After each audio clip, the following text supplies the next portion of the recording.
हमारे स्कूलों में आजकल स्पोर्ट्स का रवाज नहीं है, आप इसके बारे में क्या कहते हैं? बिस्मिल्लाहिर्रहमानिर्रहीम। यार ये मोहम्मद तुमने बड़ा वैलिड क्वेश्चन उठाया है। ये जो छोटे छोटे मोहल्लों में स्कूल खुल गए और दो चार कनाल जगह ली या 10 मरले ली या कनाल ली और उस कोठियों में स्कूल बनाना शुरू कर दिए, तो उनमें स्पोर्ट्स की एक्टिविटीज़ नहीं है। असल में हमारा कॉन्सेप्ट स्पोर्ट्स के बारे में गलत है। हमने यही सोचा है कि स्पोर्ट्स का मतलब ये है कि इंसान फिजिकल फिटनेस के लिए नहीं, फिजिकल फिटनेस तो स्पोर्ट्स से आएगा ही आएगा, लेकिन सबसे बड़ी बात बंदे को हारना आता है। और जिंदगी में जिसको हारना आ जाए वो हकीकत में जीता होता है। वो मैं पंजाबी का एक मियाँ मोहम्मद बख्श साहब का शेर कहूँगा कि जितन जितन हर कोई खेडे, तू हारन खेड़ फकीरा हो, जितन दा मुल कोडी पैंदा हारन दा मुल हीरा हो। तो ये स्पोर्ट्स में सिखाती है। और दूसरी बात ये है कि अगर ग्राउंड आप आबाद करेंगे, नौजवानों को स्पेस देंगे, वो ये सोशल मीडिया स्क्रीन इनमें फंस के रह गया नौजवान।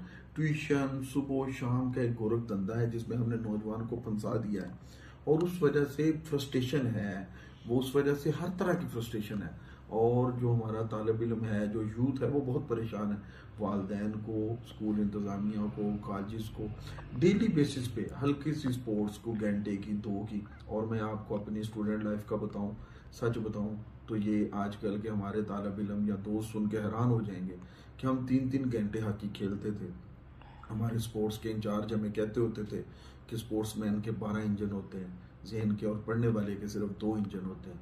तो दोस्तों, क्यों आप अपने जहन को महदूद करते हो? ये स्पोर्ट्स में इंसान के अंदर एक सब्र आता है, स्पोर्ट्स में इंसान के अंदर तहम्मुल आता है, स्पोर्ट्स में इंसान के अंदर बर्दाश्त आती है, स्पोर्ट्स में इंसान के अंदर किसी का जीतना देखना आता है, किसी को खुद हारना सीखता है इंसान। तो ये स्पोर्ट्स इंसान की ज़िंदगी की ज़रूरत है। आप ज़रा माशरे का तजिया करें कि जब तक हमारे यहाँ स्पोर्ट्स थी तो बर्दाश्त था, जब तक हमारे ग्राउंड आबाद थे तो सब्र था, लोग एक दूसरे से तामुन करते थे, तो स्पोर्ट्स का रिश्ता भी बड़ा गहरा होता है।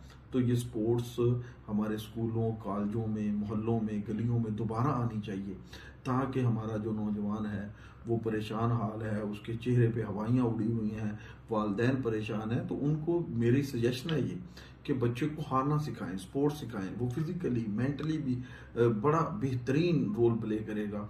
और मौजूदा दौर में स्पोर्ट्स की बड़ी ज़रूरत है, और मैं समझता हूँ कि इसके लिए हमें वक्त निकालना चाहिए। जब से ये कल्चर शुरू हुआ कि सुबह भी पढ़ना है, शाम को भी पढ़ना है, दोपहर को भी पढ़ना है, तो बच्चे के लिए रिलैक्स कब वो करेगा? वो रिलैक्स किस वक्त करेगा? कब उसका जहन खुलेगा? कब वो सोचेगा? तो इस सोच के लिए स्पोर्ट्स बड़ी ज़रूरी है। आप देख लें, वो नौजवान जो स्पोर्ट्स करता है, जैसे कोई गोल्फ ये मोहम्मद खेलता है, या दीगर लोग हॉकी खेलते हैं या फुटबॉल खेलते हैं, तो उनकी सेहत भी अच्छी है, वो हशाश पेशाश रहते हैं। वो थोड़ा पढ़े ज़्यादा पढ़ा जाता है, वो सोचते अच्छा है, देखते अच्छा है।